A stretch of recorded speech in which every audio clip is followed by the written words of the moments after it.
야고보서 4장 13절부터 17절까지입니다.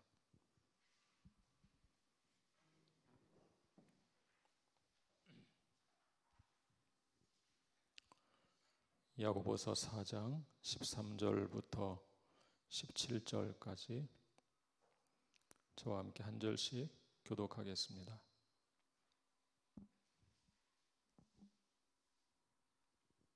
제가 먼저 읽겠습니다. 들으라, 너희 중에 말하기를 오늘이나 내일이나 우리가 어떤 도시에 가서 거기서 1년을 머물며 장사하여 이익을 보리라 하는 자들아, 내일 일을 너희가 알지 못하는도다. 너희 생명이 무엇이냐? 너희는 잠깐 보이다가 없어지는 안개니라. 너희가 도리어 말하기를 주의 뜻이면 우리가 살기도 하고 이것이나 저것을 하리라 할 것이거늘, 이제도 너희가 허탄한 자랑을 하니 그러한 자랑은 다 악한 것이라. 다 같이 그러므로 사람이 선을 행할 줄 알고도 행하지 아니하면 죄니라. 아멘.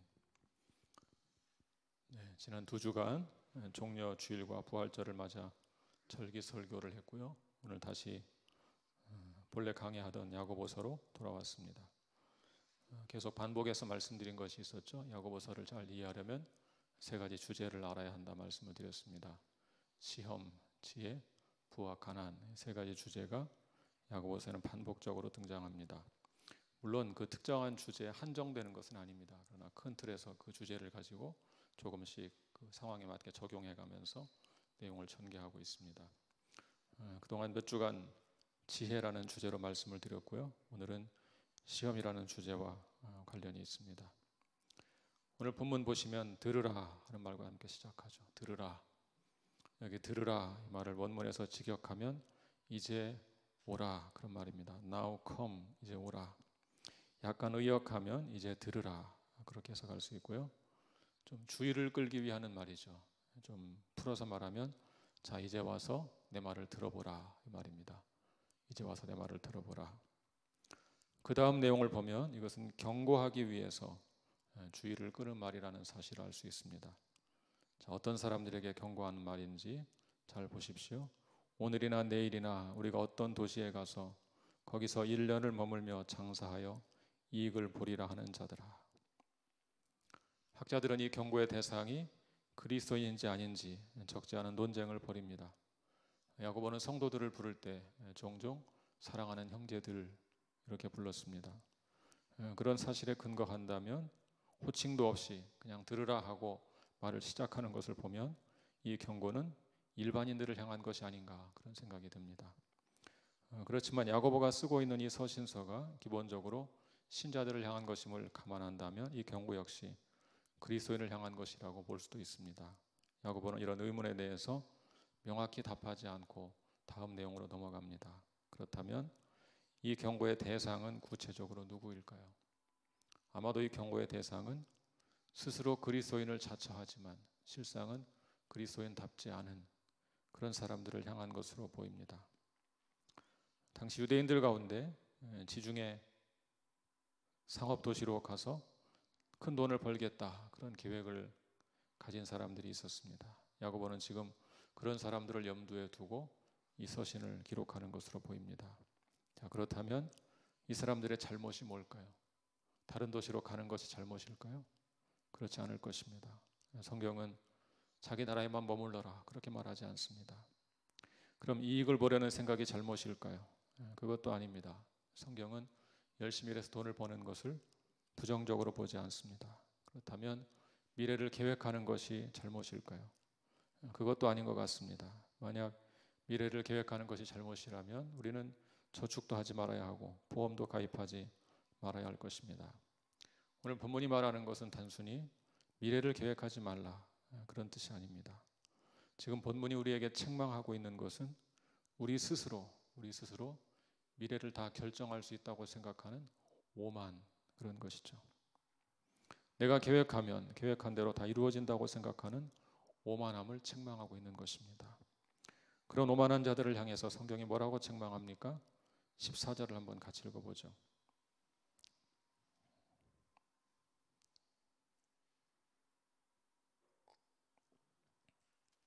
14절 시작.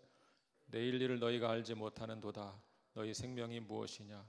너희는 잠깐 보이다가 없어지는 안개니라. 개역성경과 새번역 성경은 이 구절을 세 문장으로 번역했습니다. 내일 일을 너희가 알지 못하는도다 한 문장, 너희 생명이 무엇이냐 또 한 문장, 너희는 잠깐 보이다 없어지는 안개니라 또 한 문장, 이렇게 세 문장으로 번역했습니다. 그런데 공동 번역은 두 문장으로 번역했습니다. 첫 번째와 두 번째를 한 문장으로 묶어서 번역했습니다. 이렇게 됩니다. 당신들은 내일 당신들의 생명이 어떻게 될는지 알지 못합니다. 한 문장이고, 그 다음 문장은 당신들은 잠깐 나타났다가 사라져버리는 안개에 지나지 않습니다. 이렇게 두 문장으로 번역했습니다.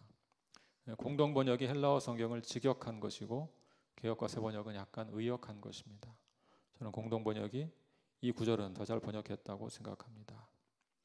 야고보는 지금 오늘이나 내일 어떤 도시에 가서 장사해서 이득을 보겠다는 사람들을 책망합니다. 너희는 지금 너희 생명이 내일 어떻게 될는지 알지 못하는 사람들이다. 그리고 마치 다 알고 있는 것처럼 오늘을 살고 있다. 그렇게 책망합니다. 지금도 마찬가지이긴 하지만 고대 사회는 지금보다 훨씬 더 위험했습니다. 낯선 도시에 가서 장사하다가 목숨을 잃을 수도 있었습니다. 이제 야고보는 인간을 잠깐 보이다가 없어지는 안개에 비유합니다. 안개가 어떻습니까? 이른 아침에 자욱하게 보이다가 해가 뜨면 순식간에 사라지고 마는 것이죠. 인간은 장래일을 전혀 알 수 없는 유한한 존재다 하는 것은 성경의 일관된 관점입니다. 우리 잠언 27장 1절을 한번 같이 읽어볼까요? 잠언 27장 1절 시작. 너는 내일 일을 자랑하지 말라. 하루 동안에 무슨 일이 일어날는지 내가 알 수 없음이니라. 사랑하는 여러분, 우리 모두는 사람은 내일 일을 자랑해서는 안 되는 존재입니다. 왜 그렇습니까? 오늘 하루 동안에 무슨 일이 벌어질지 알 수 없는 존재이기 때문입니다. 예수님도 또한 누가복음 12장에서 본문의 말씀과 유사한 관점을 보여주는 비유를 말씀하셨습니다. 우리 누가복음 12장 16절부터 20절까지 같이 볼까요? 저와 함께 한 절씩 교독하겠습니다. 제가 먼저 읽겠습니다. 또 비유로 그들에게 말하여 이르시되 한 부자가 그 밭에 소출이 풍성하매 심중에 생각하여 이르되 내가 곡식 쌓아둘 곳이 없으니 어찌할까 하고 또 이르되 내가 이렇게 하리라. 내 곳간을 헐고 더 크게 짓고 내 모든 곡식과 물건을 거기 쌓아두리라. 또 내가 내 영혼에게 이르되 영혼아 여러 해 쓸 물건을 많이 쌓아두었으니 평안히 쉬고 먹고 마시고 즐거워하자 하리라 하되 다 같이 하나님은 이르시되 어리석은 자여 오늘 밤에 내 영혼을 도로 찾으리니 그러면 내 준비한 것이 누구의 것이 되겠느냐 하셨으니. 무슨 얘기입니까? 어떤 농부가 창고에 저장할 곳이 부족할 정도로 많은 곡식을 수확했습니다. 어떻게 하면 되겠습니까? 이웃과 나누면 되겠죠. 이 사람은 그렇게 하지 않습니다. 이 사람은 창고를 헐고 더 크게 짓습니다. 여러 해 동안 수년 동안 쓸 물건을 충분히 저장해 놓고 즐거워합니다. 그때 하나님이 말씀하시죠. 어리석은 자여 오늘 밤에 내가 내 영혼을 도로 찾을 것인데 그러면 내가 쌓아둔 것이 누구의 것이 되겠느냐. 하나님은 자신의 유한성을 생각하지 못하는 어리석은 부자를 책망하십니다. 우리 생명이 잠깐 보이다 없어지는 안개와 같은 존재임을 기억하지 못했기 때문입니다. 이제 야고보는 바른 삶의 태도를 우리에게 제시하고 있습니다. 우리 15절을 볼까요? 15절 시작. 너희가 도리어 말하기를 주의 뜻이면 우리가 살기도 하고 이것이나 저것을 하리라 할 것이거늘. 이 말씀은 상인이 장사하는 것 자체는 전혀 잘못이 아니라는 사실을 잘 보여주고 있죠. 또 장사해서 이익을 내는 것도 잘못이 아닙니다. 문제는 내 뜻대로 내 계획대로 이 모든 일이 다 이루어질 것이라고 생각하는 교만입니다. 이런 교만, 이런 오만에 빠지지 않으면 어떻게 해야 될까요? 우리의 생사가 내가 살고 죽는 것이 주님의 뜻에 달려있다. 하나님께 달려있다. 그렇게 고백하며 살아야 합니다. 이 고백과 함께 항상 겸비하며 살아야 합니다. 언제나 주의 뜻이면 살고 주의 뜻이면 이것이나 저것을 하겠다. 그런 마음을 가져야 합니다. 주의 뜻대로 살겠다 말할 수 있고 말하지 않을 수도 있습니다. 중요한 것은 말하는 것이 아니죠. 기본적으로 이런 마음 자세를 갖고 사는 것입니다. 주의 뜻이면. 예수께서 가르쳐 주신 기도, 주기도에 이런 사실이 잘 나타나 있죠. 중간에 무슨 말씀이 있습니까? 뜻이 하늘에서 이루어진 것 같이 땅에서도 이루어지이다. 예수님이 이렇게 말로만 가르친 것이 아닙니다. 예수님은 십자가를 앞두고 드린 겟세마네 기도에서 가르친 대로 실천하셨습니다. 내 아버지여, 만일 할만하시거든 이 잔을 내게서 지나가게 하옵소서. 그 다음 뭐라고 기도하십니까? 그러나 나의 원대로 마시옵고 아버지의 원대로 되기를 원하나이다. 주의 뜻이면 살기도 하고 이것이나 저것을 한다. 이 말은 숙명론을 가리키는 것이 아닙니다. 그저 일이 잘 되면 주님의 뜻이라고 간주해라, 그런 말도 아닙니다. 반대로 일이 잘 안 되면 주님의 뜻이 아니라고 쉽게 포기하라, 그런 말도 아닙니다. 성경이 말하는 것은 그런 식의 수동적인 태도를 가리키는 것이 아닙니다. 오히려 우리 그리스도인들은 적극적으로 주의 뜻을 찾고 추구해야 합니다. 하늘에서 이루어진 주의 뜻이 이 땅에서 이루어지기를 적극적으로 갈망해야 합니다. 주님의 뜻을 이루기 위해서 힘쓰고 애써야 합니다. 본문 15절을 잘 보십시오. 주의 뜻이면 우리가 살기도 한다고 했습니다. 그 말은 사는 것도 주님의 뜻이 있어야 한다, 그 말이죠. 이 땅에서 살아가는 것도 다 주님의 뜻에 달린 것입니다. 또한 주님의 뜻이면 이것이나 저것을 한다고 했습니다. 이 땅에서 살면서 무엇을 하고 살 것인가도 결국 주님의 뜻에 달려있다는 말입니다. 그러므로 항상 주님의 뜻을 구하고 하나님의 선하신 뜻에 내 삶을 맞추어가는 삶을 살아야 합니다. 제가 앞에서 누가복음 12장에 나오는 어리석은 부자의 비유를 인용했었죠. 그 어리석은 부자에게 필요한 주님의 뜻이 무엇입니까? 주님의 뜻은 이 많은 것을 가진 부자가 자기의 것을 이웃과 나누는 것이었습니다. 그러므로 그 부자는 자신에게 주신 그 풍성한 소출로 이웃을 섬기는 삶을 살았어야 합니다. 그 비유를 마친 다음에 이렇게 말씀하셨습니다. 자기를 위하여 재물을 쌓아두고 하나님께 다하여 부여하지 못한 자가 이와 같으니라. 이 사람은 주님의 뜻과 관계없이 자기를 위해 살았습니다. 그 결과가 무엇입니까? 많은 재물을 쌓아두고 파멸하는 것이었습니다. 사랑하는 성도 여러분, 우리 그리스도인은 적극적으로 주님의 뜻을 찾고 그것을 추구하는 삶을 살아야 합니다. 하늘에서 이루어진 뜻이 이 땅에서도 이루어지기를 간구하며 살아야 합니다. 삶의 모든 순간마다 내 원대로 마시옵고 아버지의 원대로 이루어 주시옵소서 기도하며 살아야 합니다. 그런데 우리의 실상은 어떻습니까? 많은 사람들이 그렇게 살지 않죠. 자, 16절을 볼까요? 우리의 실상이 잘 나옵니다. 16절 시작. 이제도 너희가 허탄한 자랑을 하니 그러한 자랑은 다 악한 것이라. 이런 말씀을 보면서 얼른 모든 자랑을 악한 것으로 여기는 사람들이 있습니다. 자랑에는 긍정적인 것도 있죠. 바울은 우리에게 긍정적인 자랑을 소개합니다. 고린도후서 11장 30절 같이 읽어볼까요? 시작. 내가 부득불 자랑할진대 내가 약한 것을 자랑하리라.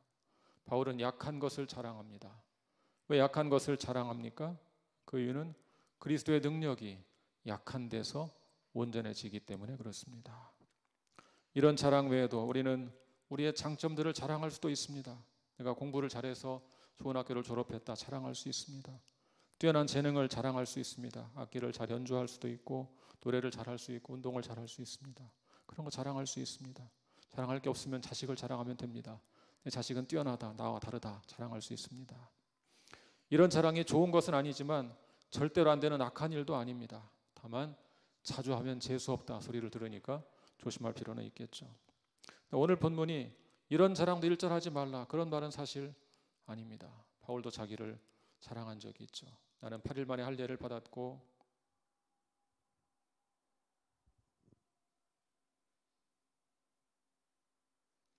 이스라엘 족속이고 베냐민 지파이고 히브리인 중에 히브리인이고 율법으로는 바리새인이다. 이런 자랑을 한 적이 있습니다. 물론 바울이 이런 자랑을 늘어놓은 것은 내가 과거에 이렇게 자랑으로 삼던 것을 이제는 다 배설물로 여긴다. 그런 차원이긴 합니다. 그러나 외적인 것을 자랑하는 사람들을 비판하면서 자랑이라면 나도 뒤질 것이 없다. 그렇게 말한 의도도 약간 있습니다. 이런 자랑조차 삼가는 것이 좋은 것이지만 오늘 본문이 말하는 것은 정확히 이런 자랑도 하지 말라는 것은 아닙니다. 그렇다면 16절이 말하는 자랑은 구체적으로 어떤 것을 가리킬까요? 본문을 잘 보십시오. 허탄한 자랑 이렇게 말했습니다. 허탄한 자랑. 허탄한 자랑은 원문을 약간 의역한 것인데요. 직역하면 오만함 안에서 자랑하는 것 혹은 오만함으로 자랑하는 것 이런 것입니다. 오만함으로 자랑하는 것. 오만한 태도로 자랑하는 것 그것을 허탄한 자랑이라고 번역한 것입니다. 오만의 의미가 무엇입니까? 13절에 잘 나와 있죠. 다시 한번 볼까요? 13절 시작. 들으라 너희 중에 말하기를 오늘이나 내일이나 우리가 어떤 도시에 가서 거기서 1년을 머물며 장사하여 이익을 보리라 하는 자들아. 이 사람들이 어떤 면에서 오만한 사람들입니까? 이 사람들은 자기들 스스로 자기들의 미래를 결정할 수 있다고 생각했기 때문에 오만한 것입니다. 내가 계획하면 계획한 대로 다 이루어진다고 생각하기 때문에 오만한 것입니다. 그런 오만함을 자랑하는 것이 바로 허탄한 자랑이라는 것입니다.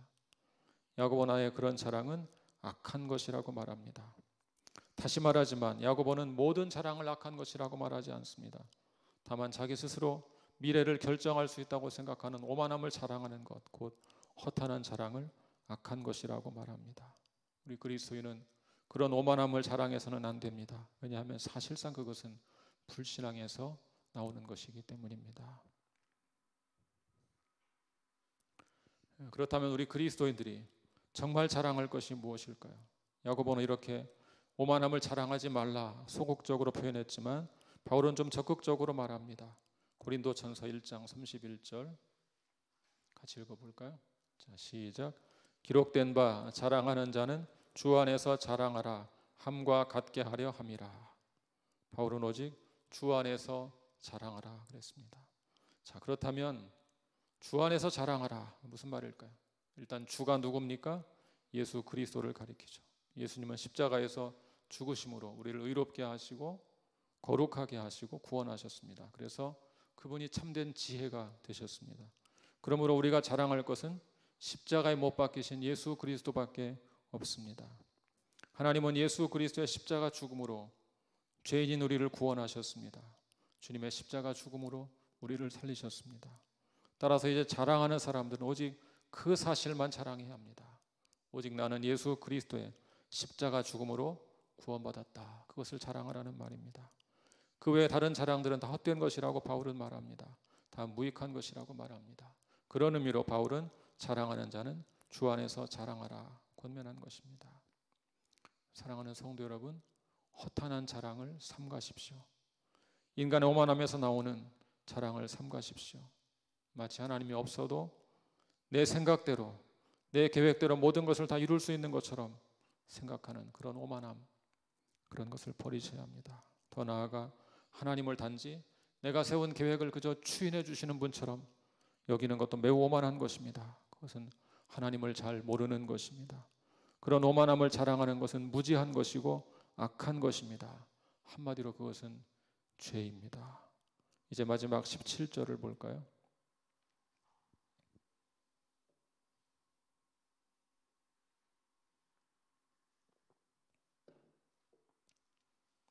17절 시작.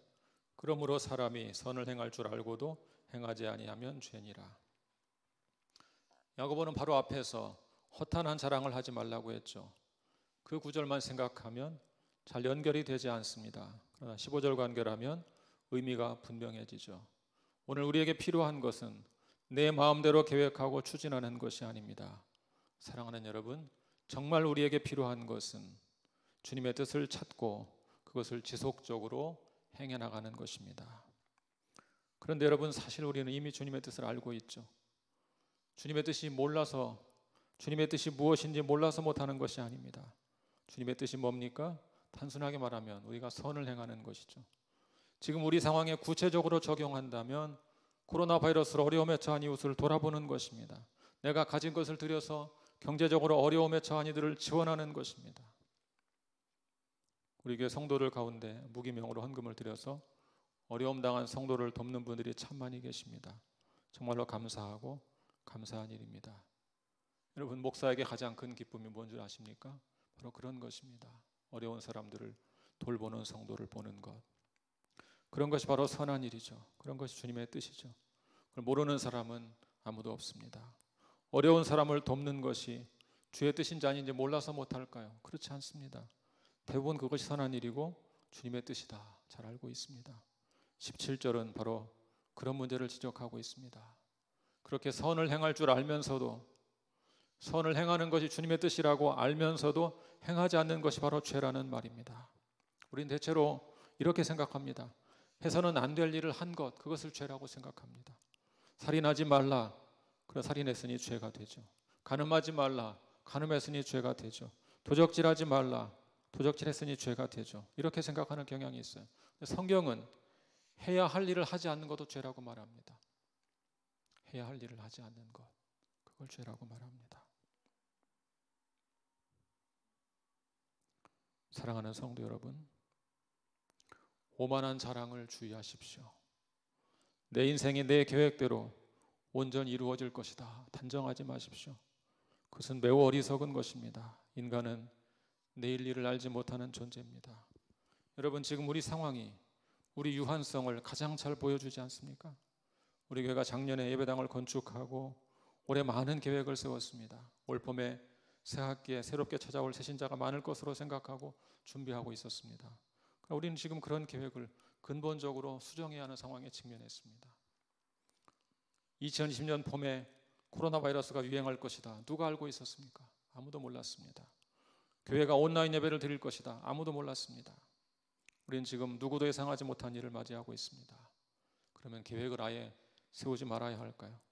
오늘 본문이 말하는 것은 그런 뜻이 아닙니다. 다만 내가 세운 계획대로 모든 일이 이루어질 것이라고 단정적으로 생각하는 것, 그것을 하지 말라는 것입니다. 그럼 어떻게 해야 할까요? 우리가 해야 할 일은 무엇이겠습니까? 하루하루 주님의 뜻을 실천하며 사는 것입니다. 우리가 계획을 세워도 하나님이 당신의 뜻 가운데 그 계획을 바꿀 수 있다는 것을 인정하며 살아야 합니다. 매사에 우리의 계획보다 하나님의 뜻을 앞세우며 살아야 합니다. 그럼 올해같이 갑작스럽게 코로나 바이러스가 우리를 덮쳐도, 우리가 세워놓은 여러 계획들이 무산되어도 너무 크게 당황할 필요는 없습니다. 오늘 우리가 처한 이 상황에서 하나님의 뜻이 무엇인지 찾아서 그 뜻에 순종하면 됩니다.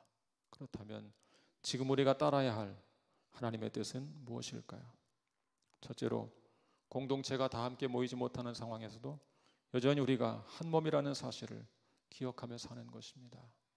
그리스도 안에서 우리가 한 몸을 이룬 공동체이므로 비록 온라인이지만 함께 하나님을 기쁨으로 예배하는 것입니다. 우리가 그리스도 안에서 한 몸을 이룬 공동체이므로 어려운 지체들을 돌아보는 것입니다. 이미 그렇게 하시는 분들이 교회 안에 많이 있습니다. 교회 가족위원회에서도 코로나로 어려움에 처한 지체들을 돕고 있습니다. 비록 다 함께 모이지 못해도 주어진 여건 속에서 최선을 다해서 한 몸으로 예배하고 서로 돌아보는 것, 그것이 바로 오늘 우리가 행할 주님의 뜻입니다. 둘째로, 지금 이 시국에 세상을 향한 교회의 사명이 무엇인지 생각하고 그 일에 순종하는 것입니다. 우리 교회가 2월 마지막 주부터 온라인 예배로 전환해서 예배를 드리고 있습니다. 우리가 그렇게 하는 이유가 무엇입니까? 그것은 바로 이웃의 안전을 위해서죠. 최소한 우리 교회를 통해 지역사회로 퍼져가서 이웃에게 피해를 주지 않기 위해서입니다. 이런 것도 소극적인 차원에서 교회 사명인 이웃사랑을 실천하는 것입니다. 물론 우리는 보다 적극적인 차원에서 이웃사랑을 실천해야 합니다. 이번 사태가 벌어지면서 우리 운영원들께서 발빠르게 대처한 일이 여러 가지가 있습니다. 제일 처음에 경북 칠곡에 있는 장애인 공동체 어려운 소식을 접했습니다. 속옷이 없어서 어려움을 겪고 있다 소식을 듣고 국내 선교연회가 하루 만에 속옷 300장을 보냈습니다. 그 후 계속 그 단체를 경제적으로 지원했습니다. 얼마 후 마스크를 구할 수 없는 미등록 외국인들이 있다는 소식을 듣고 여선교회에서 면 마스크를 만들고 필터를 사서 보냈습니다. 지난주에 드린 부활절 절기연금의 절반은 코로나로 어려움에 처한 목회자들을 돕는 일에 드리기로 했습니다. 이번 주가 지나면 다 정리해서 전달하려고 합니다. 또 감사한 것이 있습니다. 우리 교회가 그분들을 돕겠다 그랬더니 다른 교회 도전을 받고 모금을 또 함께 시작하기도 했습니다. 부활절의 잔식을 위한 빵 구입도 어려운 상황에 처할 수 있는 장애인 교회에게 큰 힘이 되었습니다. 사랑하는 성도 여러분, 우리 인간은 말 그대로 내일 일을 알 수 없는 유한한 존재입니다. 잠깐 보이다가 없어질 안개와 같은 존재입니다. 그러므로 이 세상의 일이 내 마음대로 내가 계획한 대로 될 것이라고 생각하고 단정하는 것은 지극히 오만한 일입니다. 우리가 할 일은 언제 어떤 상황이 닥치든 하나님의 뜻을 찾고 그 뜻에 순종하는 것입니다. 전도서의 말씀처럼 범사에 기한이 있고 천하만사에 다 때가 있습니다. 날 때가 있고 죽을 때가 있으며 심을 때가 있고 심은 것을 뽑을 때가 있습니다. 그러나 우리는 그런 때가 언제 우리에게 닥칠지 예측할 수 없습니다. 그 때를 마음대로 조절할 수도 없습니다. 우리가 할 일은 그 때에 맞게 하나님의 뜻에 순종하며 사는 것입니다. 사랑하는 여러분, 그러므로 우리가 이미 알고 있는 성경이 분명히 계시하고 있는 하나님의 선하신 뜻에 오늘도 순종하며 사시기를 바랍니다. 사랑하는 가족들과 삶의 현장에서 하나님을 찬양하고 함께 기도하십시오. 그리스도 안에 삼몸된 지체들과 기쁘게 하나님을 예배하고 어려움에 처한 지체들을 서로 돌아보십시오. 더 나아가 우리 사회 어두운 곳, 그늘진 곳을 찾아서 어려운 이웃들을 돕는 일에 마음을 열고 참여하시기 바랍니다. 내 생각과 계획을 내려놓고 주어진 여건에서 하나님의 뜻에 순종하며 살아가는 저와 여러분 모두가 될 수 있기를 우리 주님의 이름으로 간절히 축원합니다. 같이 기도하겠습니다.